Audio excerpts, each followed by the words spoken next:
The broadcast is now starting. All attendees are in listen-only mode.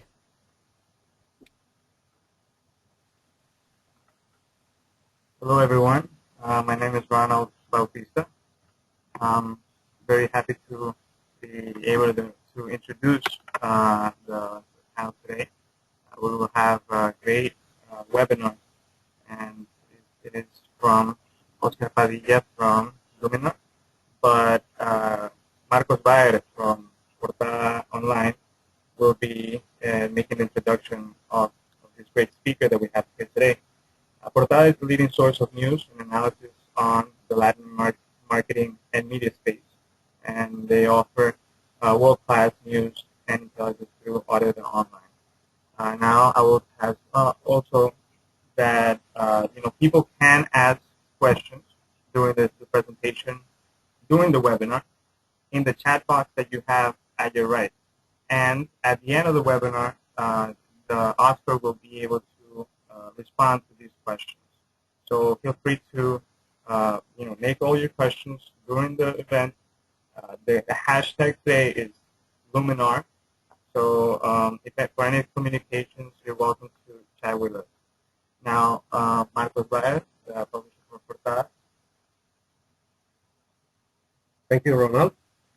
I'm very excited about the upcoming presentation on how big data is reshaping the understanding of the Hispanic consumer, presented by Luminas.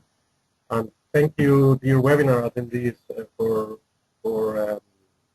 logging in such a big amount. The topic has aroused great expectation as we have more than 230 attendees. There have been several recent technology advances in the field of big data. This technology is enabling companies to evolve and transform the marketplace. Luminar, the first big data analytics company for Latino consumers, will be sharing with the Portada audience how big data is changing the Latino marketing landscape. So we have on one hand big data, which is really a major mover in the current marketing landscape. On the other hand, Hispanic or Latino, and this makes the upcoming presentation by Oscar Padilla extremely interesting. Oscar Padilla is the Vice President of Strategy at Luminar. As such, he leads the strategic services for Luminar's analytics and technology solutions. He is accountable for formulating new product and service offerings, as well as helping clients achieve higher efficiency from both analytics and technology solutions across online and offline media. Oscar, yes. Please start with your presentation.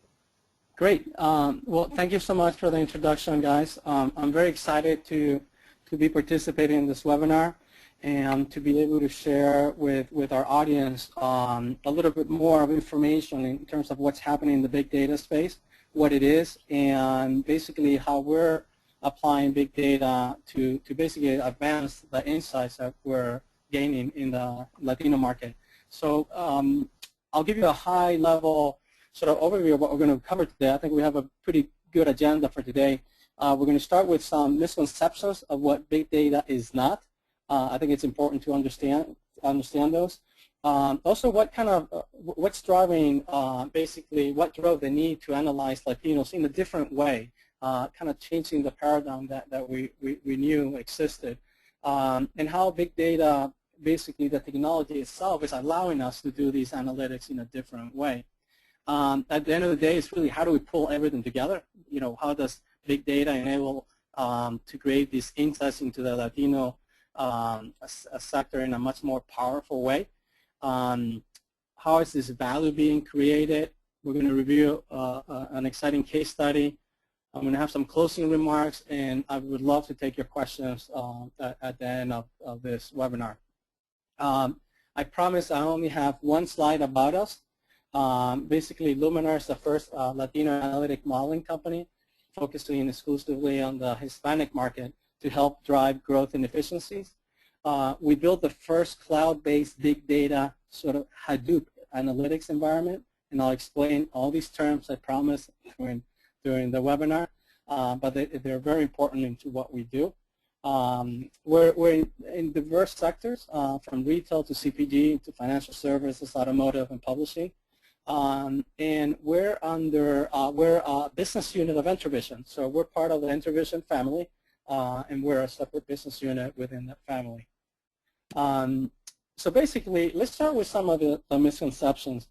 This one is one that I hear quite a bit. Big data is about a lot of data, and it's really a lot of data is not synonymous with the big data environment. A lot of data plays a role, but it's not the only role. It's basically the analytics that we're deriving from all this data that's important, and being able to generate analytics in a way that allows us to understand complex questions and hypotheses that we may have, and also understanding the unknowns. We try to always think in ways that we're thinking of addressing answers to things that we know. Big data really allows us to find the unknown opportunities in this data to be able to capitalize on them. Big data has another important component, which is the latency of analytics is extremely reduced. So for us to produce analytics in the big data environment, it's extremely much more efficient than traditional legacy data management solutions. The other misconception that I hear quite a bit is that, you know, big data is just another technology fad term and the buzzword of the day, and it really isn't. Big data is an enormous industry. Currently, it's about close to $12 billion. It's growing at an annual compound growth rate about 31%. And at that rate, it'll be a $50 billion industry within the next 3 to 4 years. So it's not a technology fad. It's definitely an industry that is gaining significant momentum, and it's impacting just most sectors throughout the U.S. and abroad.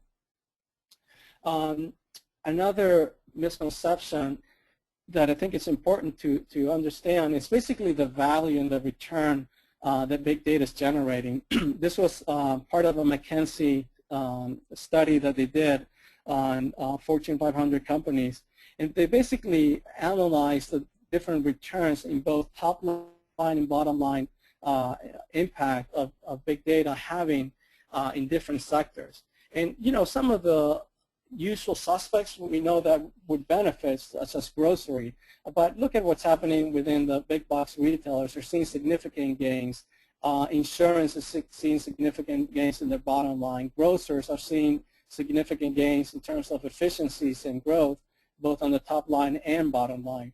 So this misconception that the return on big data is not tangible, it truly is very tangible. And there's a lot of information out there that documents this type of impact across, you know, supply chain, retail, manufacturing, some of the sectors of us on the phone as well. So this is really a powerful way of enabling us to be much more efficient and create growth opportunities. It is important to understand. I'm going to shift a little bit directions from the misconceptions to actually a little bit of the nuts and bolts behind big data. Big data is really derived from the massive amount of just data that is being produced, right? So if you look at on this particular chart that I like quite a bit, basically it's what happens in a second, in any given second throughout our days in terms of the data that's being produced. It's incredible amount of stuff that's happening in any given moment. From the information that's being generated from mobile phones, from not just the information on the calling data, but the information from the device itself, the surfing habits, the navigation habits, what's happening in email, what's happening in the entire social sphere. There's a lot of content, a lot of information, and what kind of began happening about 4 or 5 years ago was, well, we're producing all this, we have to start finding a way to manage this information in a more effective way than the current legacy systems can manage, and cost effectively. So if you start thinking of some of the characteristics of this big data environment, This is a very common description of what big data is. You'll hear people talking about the 3 V's, but it actually is very valid to highlight them in this webinar, and I'll explain why. Volume basically has to do, one of the first V's of the characteristics of big data. Volume is what we've been talking about. The previous slide, where we talked about the beginning, there's a lot of volume of data, right? And you have to find ways to ingest it, analyze it in an effective way. The velocity is also critical.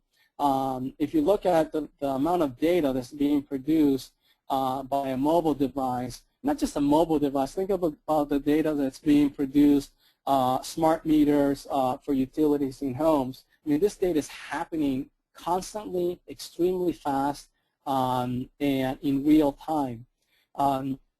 And also, it's not just the velocity and the volume, but also the variety of the data plays an extremely important role, because everything that we know about managing vast amount of data basically occurred with older data management solutions, data warehouse solutions, that basically were managing very structured data. So, you know, it's not new that we have vast amount of data that we have to analyze. What is new is that we have a component that is unstructured data, which consists of things like cookie data, email data, mobile data. All this data doesn't fit in neatly organized columns. And the current systems and platforms to be able to mash together, you know, my neatly organized structured data with my unstructured data were not good enough to manage that kind of environment. And we added another V to this, which is basically value. Everything that we're talking about, it really goes down to what a colleague always tells me, well, so what? You know, so what that you have all this? At the end of the day, I say that the so what is it has to generate value.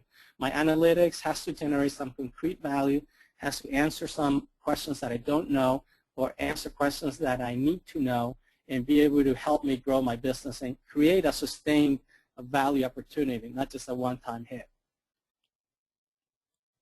So if I was in a room giving this presentation, I would be asking the question, how many of you know what this little guy is? And basically, this is the core of big data. At the core of big data, you have a technology called Hadoop.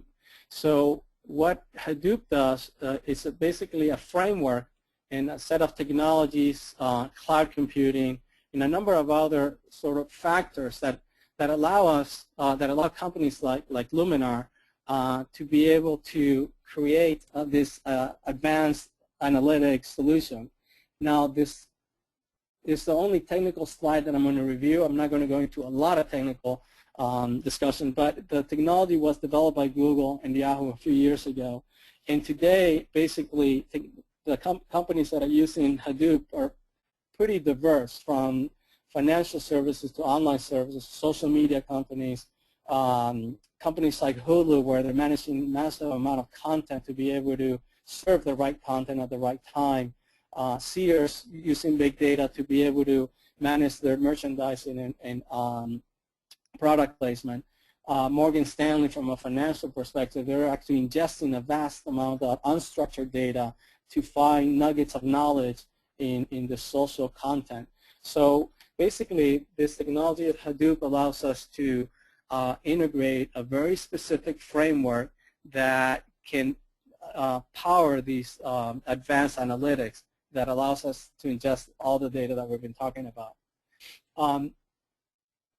What's important to understand from a perspective, I think, from a customer perspective that sees all this information and sees all this information about Hadoop and the technology, is that it really, some of the old school business basics are really still important. You know, we have a business challenge, and we're going to interrogate the data, and we're going to find what data assets we have that can help us answer those questions. Often, the data assets don't necessarily exist. We worked with clients where ingesting client data is not an option. So being able to find different ways to analyze, to basically find these signals in the data is done internally with the current data set that you have, and finding proxies to be able to address specific challenges. The insights basically is derived from a number of analytic techniques, from predictive modeling to cluster analysis and a number of other specific analytic process that sits on top of the data that it's being acquired or ingested or that already exists. And basically, once you have this insight, you really have to apply them to solve a specific problem, right? So having the insights and having that knowledge, it's not good enough. Actually, you got to be able to apply that insight to a specific challenge to be able to create that value that we were talking about earlier. So how does big data generate value? This is another study that was conducted by a technology provider in the big data space. And basically, they interviewed a number of companies, and about 73% indicated that they have seen increased value through the use of data. If you look at the information that I have on the 43% on the slide, that's basically new revenue opportunities that companies are realizing because of the use of data in this big data environment.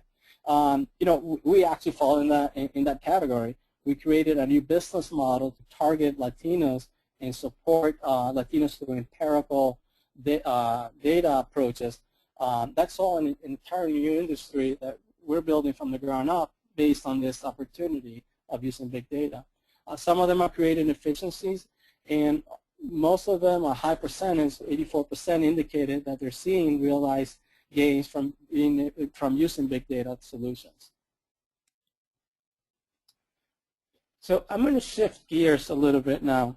What I wanted to do initially was provide you enough of an understanding of big data, some of the components, and let's talk a little bit more specifically on what's happening in the Latino space. What we see in the marketplace, what we saw as we began this journey with Luminar, was basically that there was limited information in the marketplace that drives decisions. A lot of the decisions were based on sample or survey or self-reported data, and from seeing Latinos over-indexing on use of mobile, which I see constantly. What we were looking at is what are the empirical ways to really prove that, not just through self-reported approaches. We saw that there was mostly qualitative uses of approaches to be able to reach these insights, and decisions were based on these qualitative methods. One of the things that we felt is that overall these approaches had a place in time, and that they were appropriate for certain aspects of understanding Latinos, but as you started to drive deeper and to try to understand the Hispanic market, you need a different tool. So we wanted to shift from this narrative, directional approach to a much more empirical insight program that was helping drive this growth and efficiency, but truly with a lot of data, empirical data, that I could slice and dice in different ways. We recognized that the Latino consumer, again, was underrepresented with most of these marketing approaches that existed in the marketplace. This is where big data came to play. In order for shifting the model, creating a different mousetrap, we needed to ingest a lot of data, and we needed the right platform that was equipped to manage this type of solution. And again, going to some of the early explanations of what big data was, we knew that we were going to be ingesting different variety of data. So not only are we ingesting transactional data from multiple sources, but we're ingesting data that is unstructured in its nature. So data that has to do with social content, sort of what is known as the social fire hose of data, being able to find nuggets of knowledge within that data, cookie data, as well as mobile. So we needed a system that was robust enough that could manage all these different types of data sources to be able to generate empirical insights. Another component that was important to review in terms of targeting Latinos in a different way was really the evolution of analytics within different organizations. We identified 4 different stages of brands targeting Latinos. And the stage 1 was basically early stages, getting your toes in the water, testing the market, or applying more simple methods of targeting Latinos with mass media, single channel, and basically not true use of quantitative or qualitative methods for that matter. As you move up in the scale, we identified groups that basically were more sophisticated, started using some qualitative approaches, and basically we're recognizing that data begins to play a role, but not fully deploying it. It begins to change around stage 3 and 4, where they're capturing these brands, and these type of clients are basically capturing a lot of data on their own. They recognize the value of analytics. They're starting to use analytics to drive specific actions. And all the way till we got to the phase 4 type of brands that basically are using analytics to prescribe actions. They're effectively sharing these analytics within the enterprise. They have a strong understanding of how the analytics can guide day-to-day operations and decisions for that matter. So those kind of clients and those brands that are in phase 3 and 4 were the brands that were much more perceptive to the type of services and solutions that an empirical approach lended the marketplace. And everything that we've been talking about in terms of changing the model is basically has to do with being able to answer questions that are fundamental to marketers, but not just in a global sort of blanketed approach, but being able to answer these questions basically at the DMA, zip code, household level, and through multiple DMAs, multiple locations, and not just with some sample information. As we know, the sample information begins to break down at a very local level. I want to be able to answer these questions through empirical data and through all these approaches that we talked about earlier. I want to be able to answer those questions with that transactional behavioral information in mind. So when I'm looking at what the size of the price is, you're looking at being able to define trading areas within very specific zip codes and locations. I'll bring this as an example, but there's a client that we work with that brought up an interesting point that's going to help me drive how we address these questions and how big data is helping us address these questions. The client basically said, I know what happens inside my store. I have a group of about 20 different data scientists and analysts within our company. What I don't know is what happens outside of my store.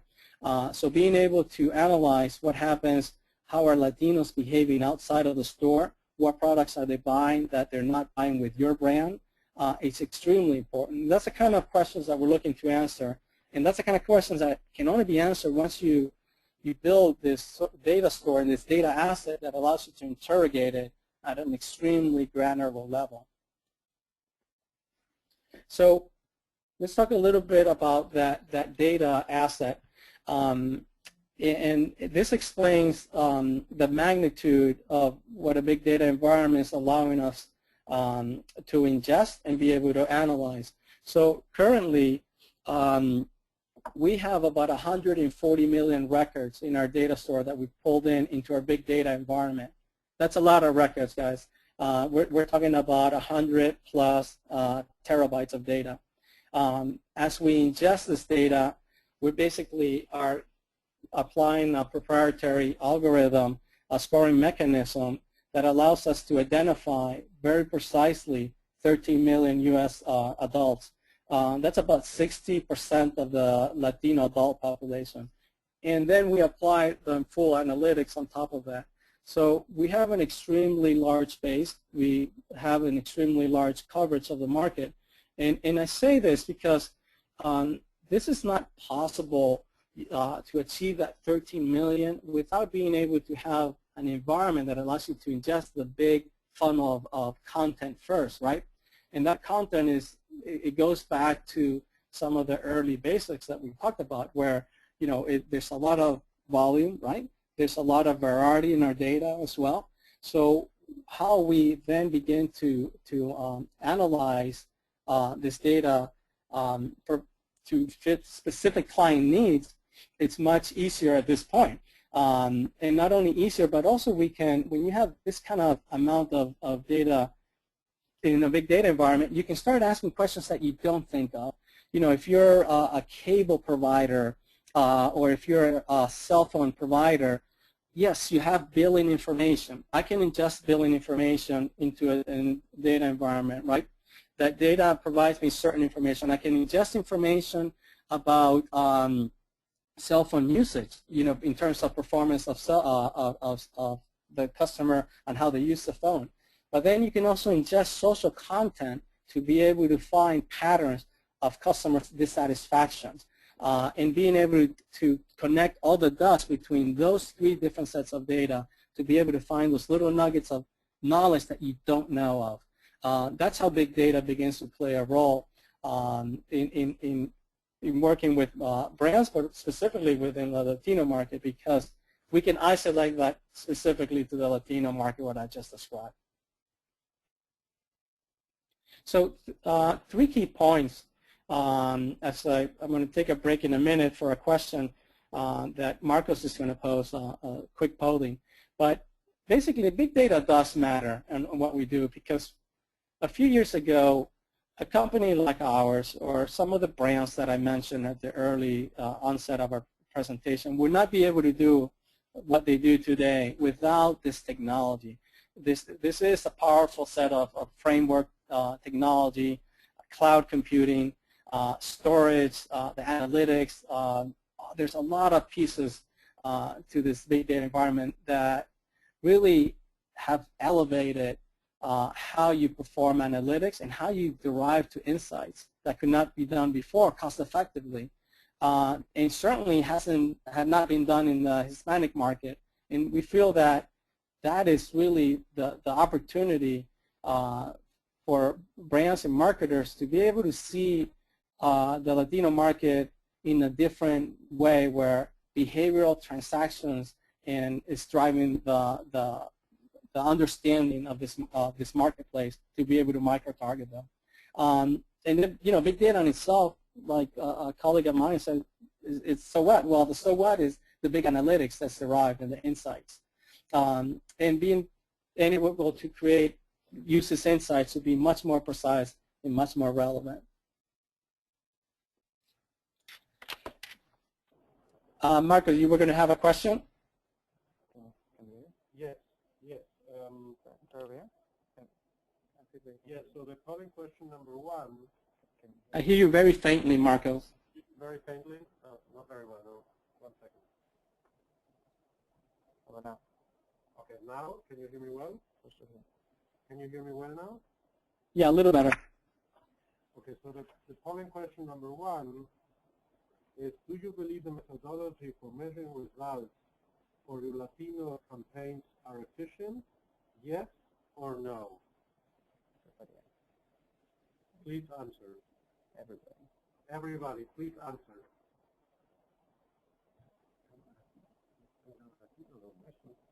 Marcos, it's extremely faint. I think that other people may not be hearing you as well. Yes, we're starting to get the answers.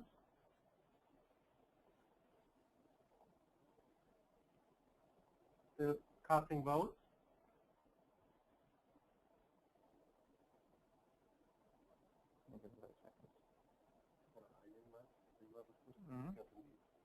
No. Porcentaje.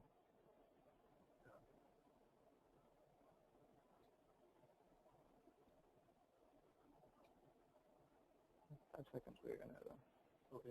In 5 seconds, we're going to stop with the voting.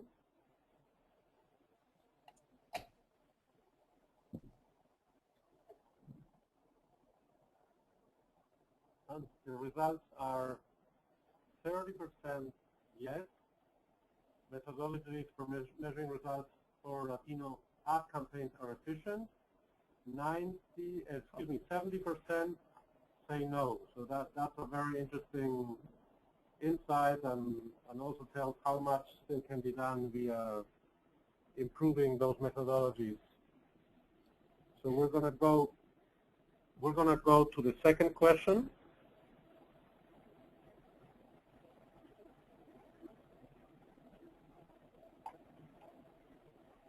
Check it here.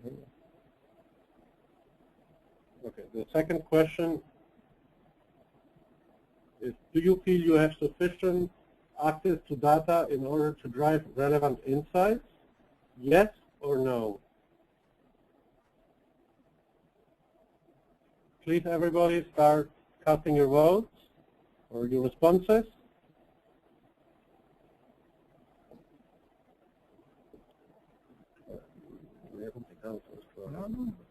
No, pero digo no sé.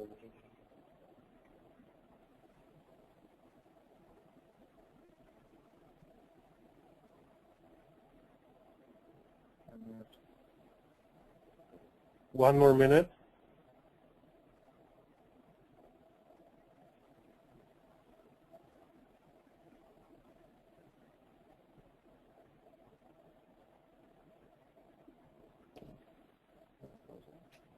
Okay, 10 more seconds.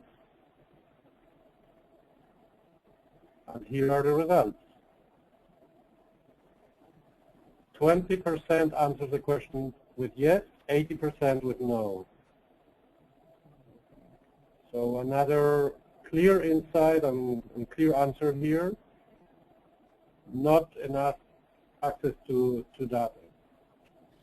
Yeah, great. Marcos, thank you so much for that. Guys, I think that if for me that polling would be in a conference would be raise your hands, and I would get an indication of what kind of reaction we get in terms of understanding data. But clearly what we were trying to do with this is we do feel that in the marketplace there's basically not enough data or insights that is generated from these data points to make these decisions. And that's kind of the example I'm going to be reviewing right now. Basically, this is for a movie studio that we work with, and the challenge was pretty interesting, but I'll give you a little background about the client and the industry. The movie-going industry in the U.S. is about $10.2 billion. Latinos represent about 13%, $1.3 billion of that market. One of the things that, we all know this, we see it all the time, is that the studios basically try as much as they can to jumpstart their fan base of a particular title really early on. And understanding who those customers are is extremely important as they target media advertisement to different markets. Recognizing that, 13% is pretty significant in terms of slice of the pie. Recognizing that reaching Latinos is critical was the challenge and the opportunity with this specific client. What became really interesting, though, if you look at some of the other industries that we all know, CPGs, grocery, financial, insurance, there's a lot of data that's collected. In the movie industry, it's a little bit different. There is some data collected at point of sale that is fed back to the studios. The studios kind of collect aggregate data, not specific data through credit card transactions that can be tied back to that individual or that particular studio. So it's a challenge getting that information. So what we did with this particular opportunity was said, okay, why don't we analyze first some of the top DMAs where you have a presence. Once we analyzed those top DMAs, what we were looking for was consumption behaviors on those different DMAs. And we zoomed in different categories. And the idea of zooming into these different categories was really to begin to isolate and find enough markers in the data that we could use as a proxy. The most natural one that surfaced, in addition to some other points, was really the DVD entertainment category. that we could basically begin to zoom in and analyze in a much deeper way. Again, keep in mind that we don't have movie consumption data at the point of sale to be able to analyze it and do some of the deep analytics that you can do at that level. So this was basically a good proxy that allows us to conduct a much more in-depth analytical process. We first analyzed the different markets in terms of DVD consumption. We analyzed 8 markets. We quantified the different sizes of the market, from LA being 526 million to a smaller market like the Denver market. We honed in this example I'm sharing with you today, we honed in the Dallas market. And we wanted to understand by how much did that market over-index to see if it over-indexed at a particular threshold, it was a market that we were going to hone in, do a deeper dive.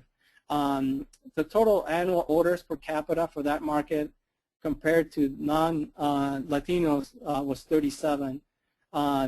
Their average purchase, though, was lower compared to the non-Latino.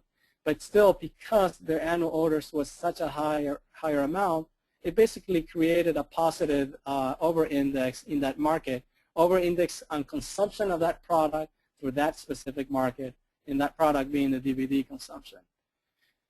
What we then did was kind of begin to peel the onion and look at that category a little deeper. So we looked at, first we created a baseline.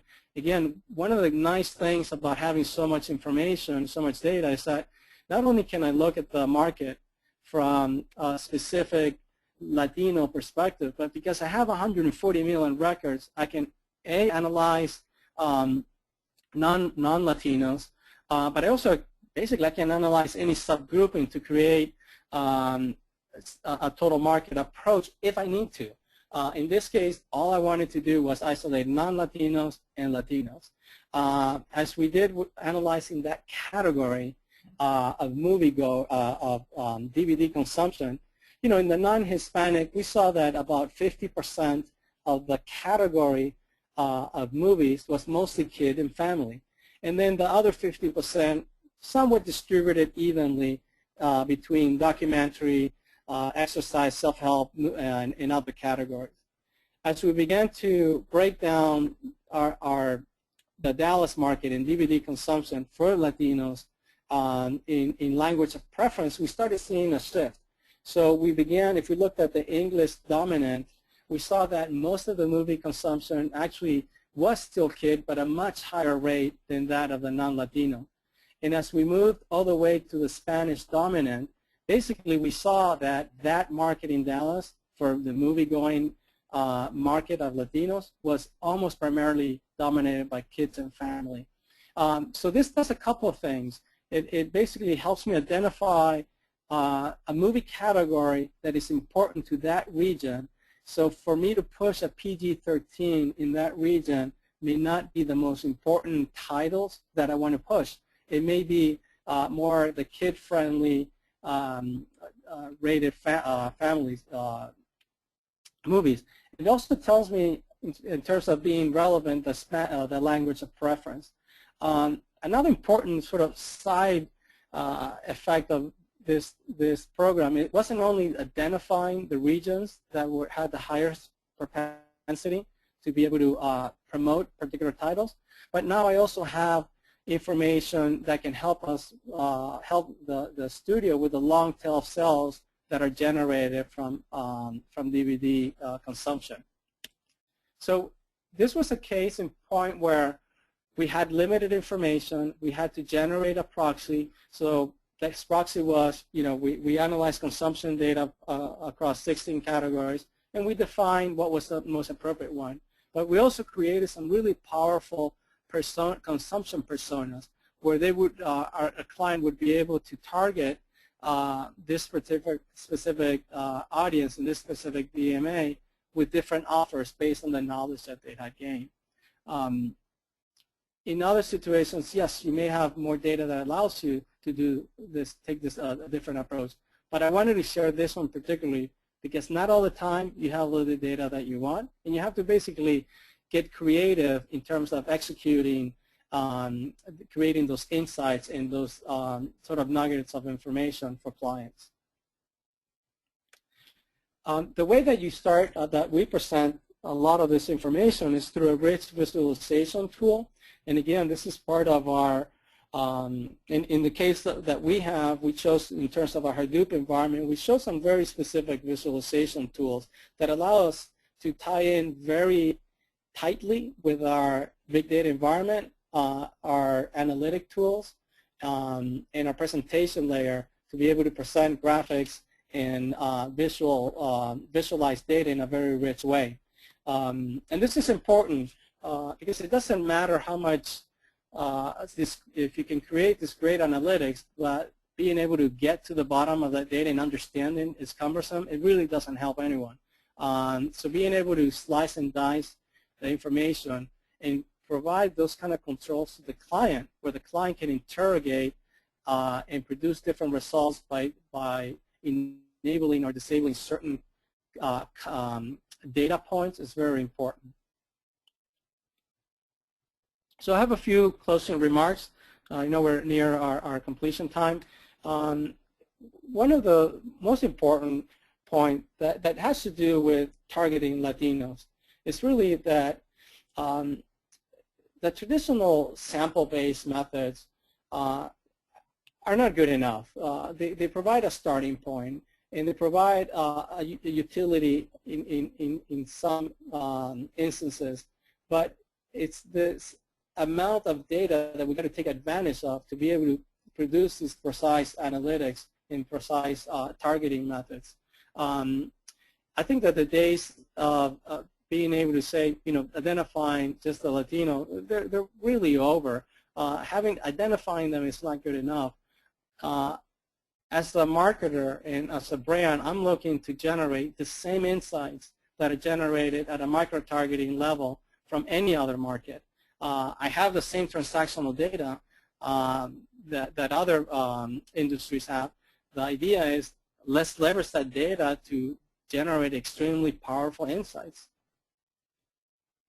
And that data is not just one dimension. I think that one of the main takeaways that I hope you take from this presentation is that this big data environment allows you to ingest enormous amount of different data. And it's not about just what you keep. We don't throw away data. We actually, the more data that we collect, the more diverse data, it's the challenge to then begin to mash it to find those different markers and signals that allow us to find those unknowns. And I believe strongly big data is a big deal, not just because we're in that space. I think that the utility of big data is being felt across industries, across sectors, and across different uses. So it is a disruptive technology as we believe that it's changing the way that Latinos are being marketed today and tomorrow. So I really thank you for your time and for the opportunity to share these insights with you. And we're more than welcome to take your questions now. Thank you. Thank you, Oscar, for the comprehensive presentation. Can you hear me well? I hear you perfectly. Excellent. So we have several questions from the audience. And they're actually, let's choose 5 of them. And what we're going to ask you to do, Oscar, is to answer, if possible, each of them within 2 minutes.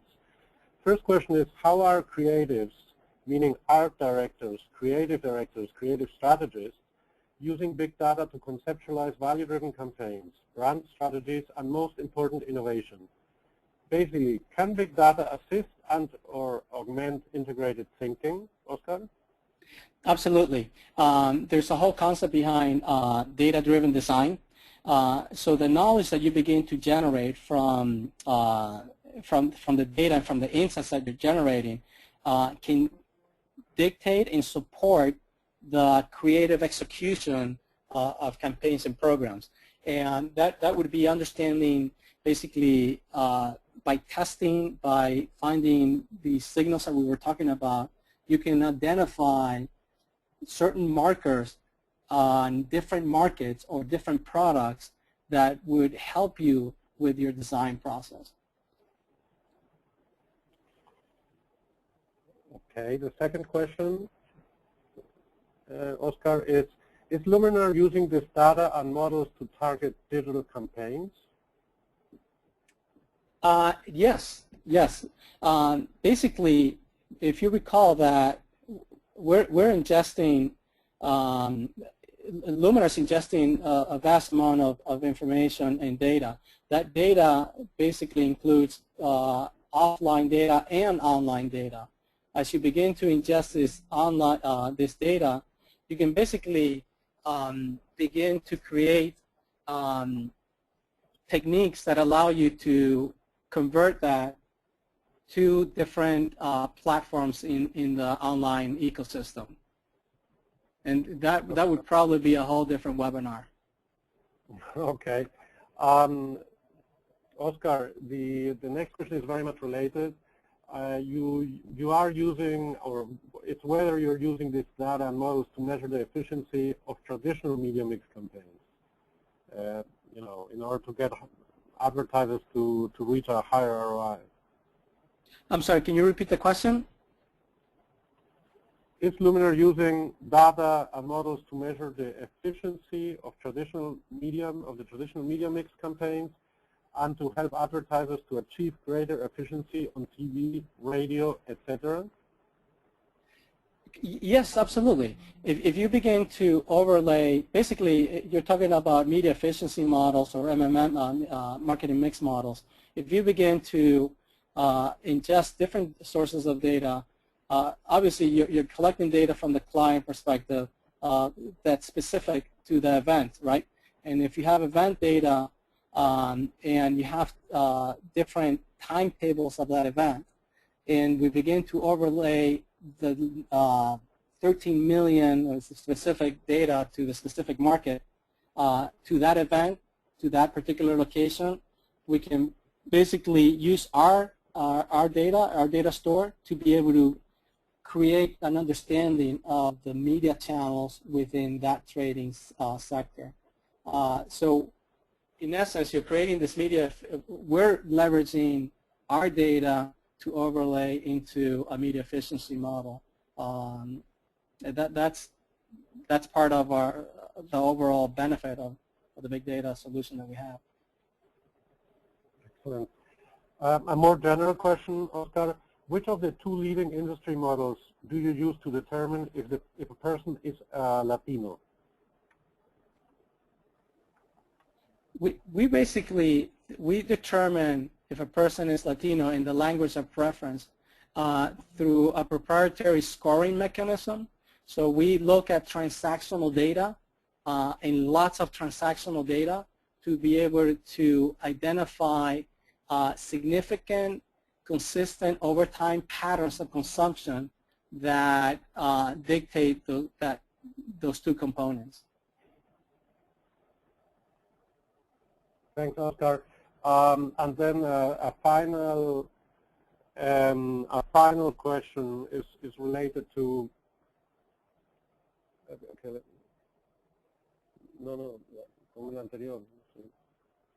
It's related to the following. It's also a digital question. Do you know if there's any way to know where the customers came to the web? Because we want to know the impact of each online strategy, the impact each online strategy is making to encourage the customers to buy, you know, to click on banners, social media, email. And the question is it with cookies? Yeah, that's interesting. There's a couple ways. You can match and blend basically social data, social content can be acquired. So one method, I'm going to address one of the social media methods, is basically, again, this term in the industry called the fire hose of social content.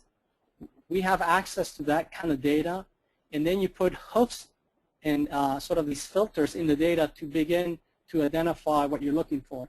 So if I'm looking at this massive amount of data, this fire hose that I'm pulling in, and I basically begin to add different filters of brand or of product specific or sentiment specific, I can begin to identify patterns of that relate to that brand or to the product or service. So it is very possible to do that through the massive amount of social content. It's more a matter of developing the right filters to hook the answers of what you're looking for. And finally, a very specific question. Do you have data on the Latino casino environment? You know, that's an interesting one. We have consumption data within the trading location of casinos. So we have pretty large, for some of the major DMAs of gaming industries, we have trading data within those locations. So within the radius of a casino, we would have enormous amount of data with those within those gaming locations. Okay, thank you, Oscar. The audience is also asking how many attendees are at this webinar.